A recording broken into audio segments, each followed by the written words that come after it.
নির্মাণের ৩ বছর হতে না হতেই নদীতে ধসে পড়ল সেতুর অ্যাপ্রোচের একটি বড় অংশ। কাছাড় জেলার উদারবন্দ বিধানসভা কেন্দ্রের শিরিষতলায় ঘটেছে এই ভয়ঙ্কর ঘটনা। জানা যায়, এমনিতেই যখন বর্ষণ, তার মধ্যেই সোনাছড়া ও অমরনগর সংযোগকারী পথের হরিষতলে ডলু নদীর ওপরে অবস্থিত একটি সেতুর সামনের অ্যাপ্রোচের এক বড় অংশ হঠাৎই ধসে পড়েছে নদীতে। ধারাবাহিক এই বৃষ্টি যেন চলাচল বন্ধ করে দিয়েছে এপার ওপারের জনগণের আসা যাওয়া, যার ফলে চরম দুর্ভোগে সাধারণ জনগণ।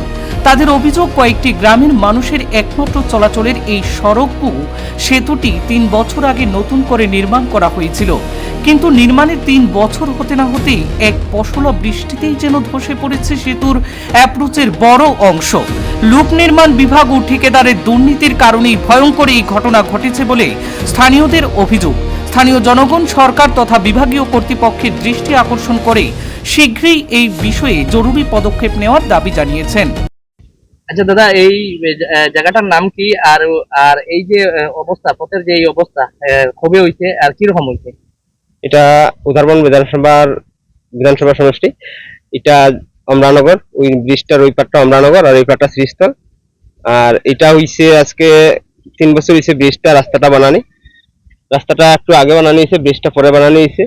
ব্রিজটা ভাঙছে গত বছর একটু ভাঙছিল, আর কালকের বৃষ্টি একবারে এটা পুরা নির্বাচন হয়ে গেছে, পুরা ধস নামিয়ে গেছে। ধস নামিয়ে এটা পুরাটাই এখন এই দুইটা গ্রামে, দুইটা না হয়েছে, এটা 8-10টা গ্রাম আছে, এইদিকে আরো 8-10টা গ্রাম আছে।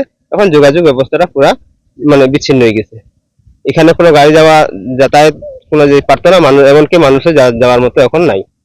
এখন এই রাস্তাটা কবে কাজ হয়েছিল? রাস্তাটা 4 বছরই ব্রিজটা 3 বছর হয়ে গেছে।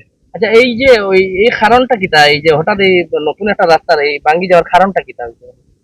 কারণটা এটাতে এক সাইড আগে আসছিল ব্রিজটা, ওই সাইডে নদীটা আসছিল, ওই সাইডে এই আস্তে আস্তে করে এক সাইড ভাঙ্গনের কারণে নদীটা একটা সাইড ব্রিজটার পুরো সাইড ছাড়িয়া একটা সাইডের দিকে আই গেছে, আর জল বাড়ার কারণে এটা ধসটা নামে গেছে। প্রেসারটা ব্রিজের এক সাইডে পড়ছে। আচ্ছা, এখন কিটা দাবি করবা সরকারের কাছে? আমরা এমএলএ স্যারও আইছিল, দেখে গেছে, এবং আমরা তারও অনুরোধ রাখছি, দাবি রাখছি যে আমরা এটা যাতে অতি সত্য বানানো যায়। আর তারা আমরা এটাই কইছি যে যত জলদি সম্ভব হয় এটা আমরা ব্যবস্থা করিয়া দেওয়ার লাগে, যে যত সহজে তাড়াতাড়ি পারা যায় চেষ্টা করব।